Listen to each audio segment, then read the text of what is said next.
هاي شنو تاكلون لحم مجمد؟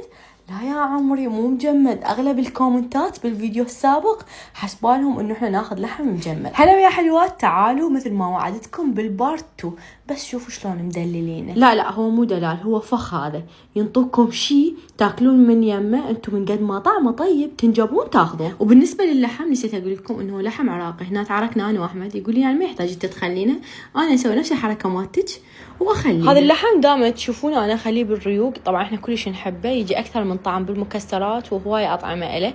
فانتم وين راح تجون راح هم يشرحوا لكم عليه. هنا انا حسيت احمد شويه صار نفسيه ولا يتحملون صرف. هسه خلي ينطونا المحفظه ويقعدون بالبيت، بس يجون ينغثون ويانا. على شنو؟ بعدنا باول المسواق. نوب هو ضاج وانا جوعان، اريد اروح اقعد اكل بمطعم قبل لا ارجع للبيت، ومحتاره شلون فاتحه بالموضوع. بنات هذا قسم الكيس الغذائي اللي دائما تسألوني عليه، تشوفون أكثر من حجم اللي يعجبكم تاخذونه. هنا متلازمة المرايات، لازم آخذ صورة حتى لو المراية وسخة. هسه سؤال لكم، هذا المسواك كله ايش تتوقعون ايش قد الفاتورة صارت؟